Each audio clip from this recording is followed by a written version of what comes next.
કપડવંત તાલુકામાં વાત્રક નદી કિનારે આવેલ યાત્રાધામ ઉટડિયા મહાદેવ મંદિર ખાતે દર્શન માટે ભક્તોની ભારે ભીડ જામી।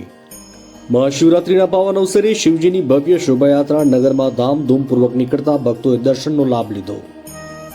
વાત કરવામાં આવે તો વાત્રક નદીના કાંઠે આવેલું ઉત્કંઠેશ્વર મહાદેવ 2000 વર્ષ કરતાં પણ વધારે પૌરાણિક હોવાનું માનવામાં આવે છે। જાબાલી ઋષિના તપોબળ ઉત્કંઠાથી ભોળાનાથ પ્રગટ થયાથી ઉત્કંઠેશ્વર મહાદેવ નામથી પ્રચલિત મંદિર ઋષિઓ દ્વારા અખંડ ભારતના ઋષિઓની ધર્મ પરિષદ ભરાતી હતી।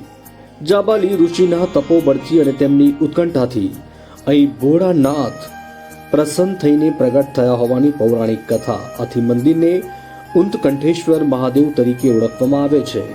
આ ઉપરાંત એવું પણ કહેવામાં આવે છે કે ઋષિ મુનિઓ કાશીથી આ શિવલિંગ લાવ્યા હતા અને લિંગનો આકાર ઊંટના પગના તળિયા જેવો હતો, તેથી તેને ઉટડિયા મહાદેવ તરીકે પણ ઓળખવામાં આવે છે। એક લોકવાયકા મુજબ પાંડવોએ આ શિવલિંગનું નિર્માણ કર્યું હતું અને મંદિરના બંધારણની વાત કરવામાં આવે તો ઉત્કંઠેશ્વર મહાદેવનું મંદિર વિશાળ અને આકર્ષક શિવલિંગ પર અભિષેક કરાતા દૂધ જળ કાશીમાં નીકળવાની વાયકા। વિશેષતા એ છે કે આ મંદિરના ગર્ભગૃહમાં શિવલિંગ અહીંયા આડું આવેલું છે, જે માત્ર ઉત્કંઠેશ્વર મહાદેવ ખાતે આવેલું છે। શાલી ઝરણ નામનું એક ઝરણ પણ વહેતું હતું, જ્યાં ગુજરાતભરમાંથી નાના બાળકોને લઈને તેમના બાળાવાળ એટલે કે મુંડન વિધિ કરાવવા માટે લોકો આવતા હોય છે।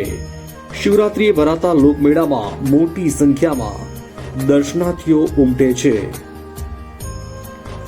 શિવરાત્રિ મઠા વદ ચૌદસ આ દિવસે શ્રાવણ મહિના અહીંયા અનેરો મહિમા જોવા મળે છે, તેમજ દર માસે ભક્તોનું ઘોડાપુર અહીંયા ઉમટી પડે છે।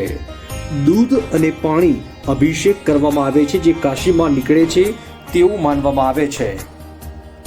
અલ્તાફ શેખ, કપડવંજ। આજે મહાશિવરાત્રીનો પર્વ એટલે શ્રી ઉત્કંઠેશ્વર દાદાની અહીંયા બહુ મોટા પ્રમાણમાં મેળો ભરાય છે અને કમસે કમ 50 થી 60,000 પબ્લિક આવતું હોય છે દર્શનાર્થી। અને શ્રી તપોધન બ્રાહ્મણ તરફથી ઉત્કંઠેશ્વર મહાદેવની પાલખી લઈને અમે નગરયાત્રાએ નીકળતા આવીએ છીએ દર સાલની જેમ। બપોરે 12 થી 4 વાગ્યા સુધી નગરયાત્રામાં ભગવાન દર્શનાર્થે નીકળતા હોય છે અને દરેકને દર્શનનો લાભ આપતા હોય છે। આજે શિવરાત્રીનો મહાપર્વ છે। ઉત્કંઠેશ્વર મહાદેવ અમારા ઈષ્ટદેવ છે। અમે નાદોલના છીએ, અહીંયા અમારું દવે ભુવન છે અને અમારા અમને ખૂબ જ અપાર શ્રદ્ધા છે અને મહાદેવ અમારા ઈષ્ટદેવ છે, દાદા છે। એના વિશે તો અમારે શું કહેવું। હર હર ભોલે, હર હર મહાદેવ, હર હર મહાદેવ।